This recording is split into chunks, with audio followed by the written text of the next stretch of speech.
Hello, hockey skaters and goalies around the world, and welcome back to another edition of the Ride to the Rink. It is summertime, Mike. It's summer. It's hot outside where I'm at. I'm sweating when I go outside. Not my favorite thing to do. Hopefully, you kids out there are playing multiple sports this time of year. You're in the baseball, you're in the soccer, you're in the lacrosse, whatever you like to do. But some of you, many of you, if you're listening to this show, most likely play summer league hockey or spring league hockey, depending on when you're listening to this.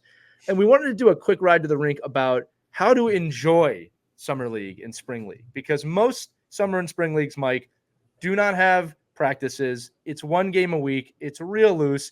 You typically have a fun jersey on. It might be an outside highlighter color. It might be something cool that you put together. But in my opinion, and kids, listen, summer and spring hockey should be a blast. It should be fun. This is your time to go out there without the fear of a league or a title or anything, and just enjoy yourself, hopefully with your friends, and then work freely on things that you want to get better at, no matter what position you play. It's not about doing stuff crazy on the ice that's going to put your team in a bad spot, but this is that low-pressure league time of the season where you can just go out there and enjoy the game. You should be enjoying it year-round. You should be. But again, no practices, one game a week. Mike, I think summer league is just a party in the summer when it comes to hockey. Yeah, and it's not so much about putting your teammates in your team in a bad place. It's about your ability to try different things and have the freedom to try those things. Most of us don't get that during a season because we're worrying about what the score is at any given time. Right. Hopefully in a spring and a summer league, we're not worrying about that. It depends on what level you're at. If you're playing in a really cool 3-on-3 cross ice league as an 8-year-old, or you're playing in a high school, summer league as a high school player. If you're a defenseman, try playing forward. If you've never tried center, try it out. If you, that's a great listen, point. Yeah. I've had so many youth players in spring league because they're dying for goaltenders. I've tried goaltender. I'm like, okay, I'll never do that again. But try it. Or you're born into a goalie, or you become a goalie. That's what happened to my son. Yeah. Or you say, oh, wow, I'm really actually good at this, so I'm going to try it again. So I think it's just a matter of using this time and this little window of opportunity to still develop your skills, develop your love for playing, have some fun, try different things, but don't stress out about making a bad play or not making the right play. But at the same thought process, make sure you just don't get into really bad habits, right? And don't get into things where it's not realistic. Depending on the level you're playing in. Listen, if you're fortunate to get to play like spring or summer league hockey with a bunch of friends you normally wouldn't get to play with because maybe you're at a higher level than them, this is the time where you should have 40 assists in a game, right? This is the time when you can now dictate the ice and influence the play. Use that to your advantage.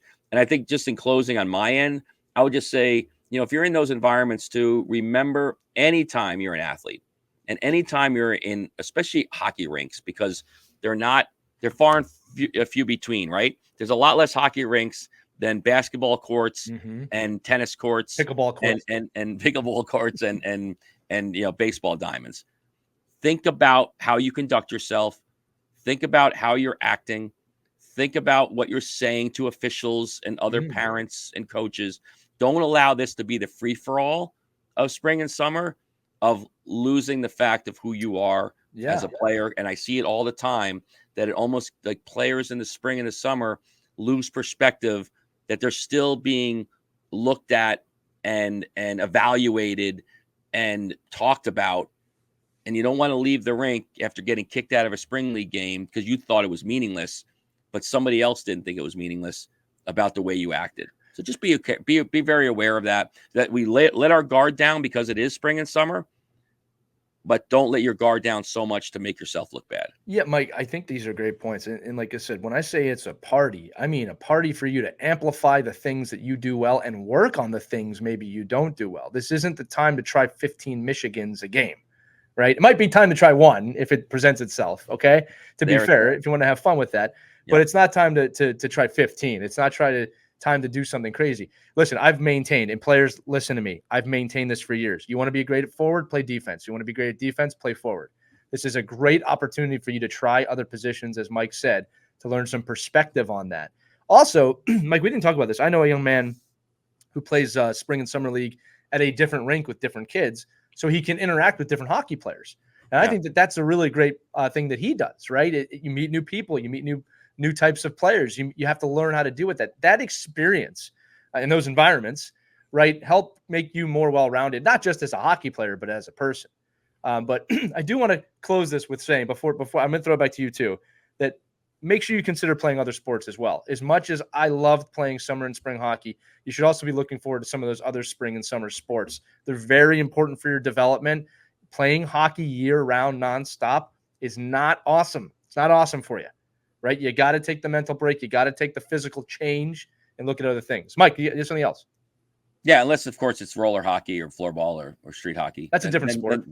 But I listen. It's hard to do that when you're a kid. It's hard for a parent to go, oh my God, if they miss these 3 weekends in a row, they're not going to advance.